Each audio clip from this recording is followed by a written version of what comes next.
Hey guys, I wanted to have a quick conversation about gas. Sometimes gas affects you in the weirdest ways, and you just have to think about what you're eating.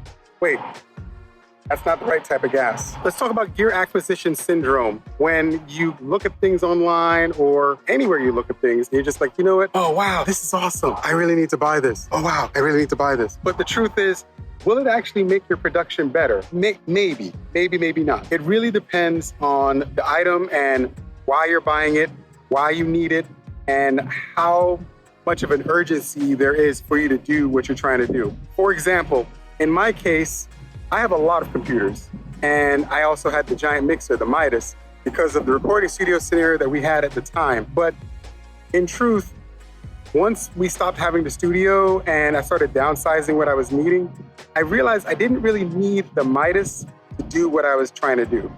I actually needed a way to have a proper recall of the content so I don't have to think about it as much. I just can program things, put things together, et cetera, et cetera. This is why we made the decision to buy certain things and get rid of certain things.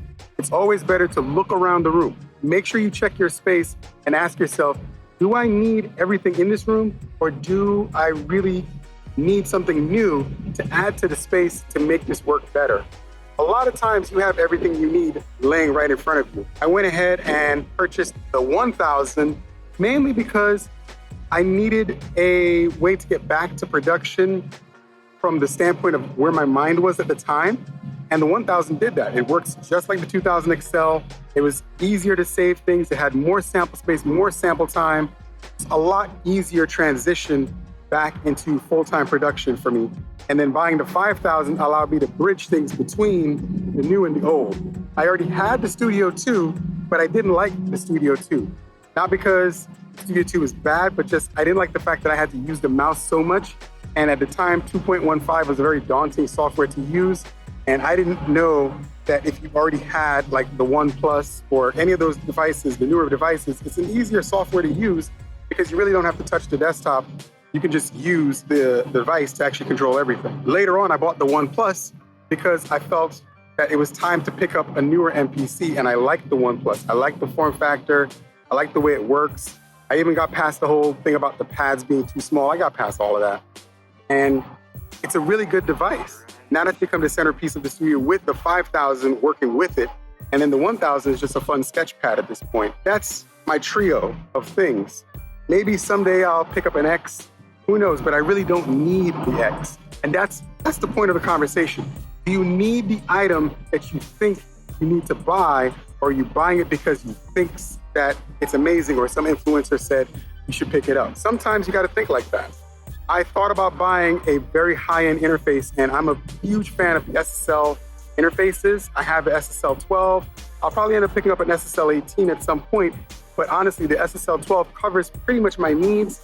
I might even just get a 2-in, 2-out for the Mac because I do all the production for creating on my PC laptop that is way more powerful than my Mac. It's newer and doesn't require me to buy a new Mac right now versus the Mac that I use, the 2019 MacBook Pro. It's a little laggy when it comes to dealing with the MPC software, but it's perfect with Logic. It's dialed in, everything works. I don't need more than a moderate interface on that side of things because all I'm doing when I get to Logic is mixing it down. I don't need a whole bunch of ins. That's the way you have to look at things. Do I need this right now?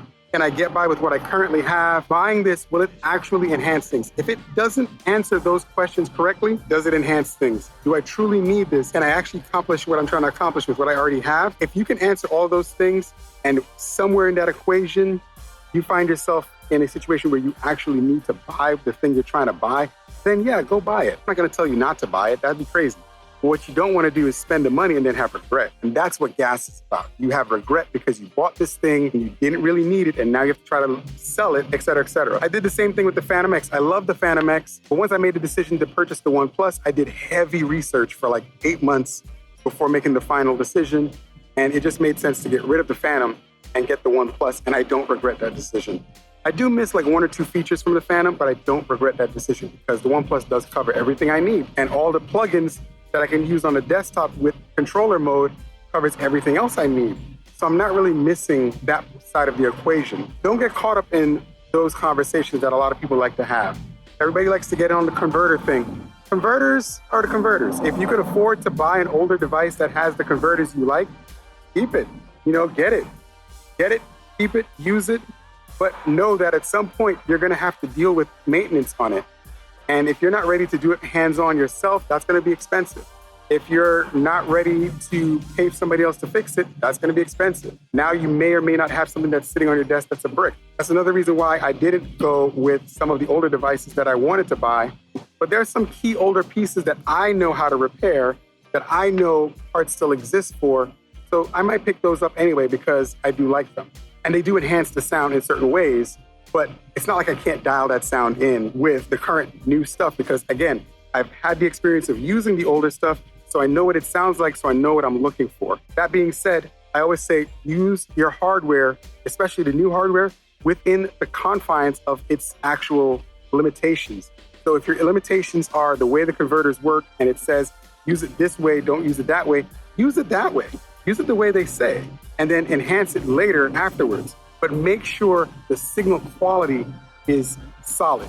That's the thing. You want to make sure you have a proper gain level and a proper signal to noise level ratio. If you don't have those things locked in, you're just going to have problems. And then you're going to be frustrated and you're going to say, man, these things suck. When reality is you made the mistakes. I've made those mistakes all, and I'm telling you, you're going to make those mistakes when you try at the beginning. So there's no reason why you can't just sit down, take a moment, and just make those adjustments mentally and then move forward. But anyway, this is a quick one. I just wanted to touch base with you guys. Like, share, subscribe. I'll catch you guys next time, and I'll see you then.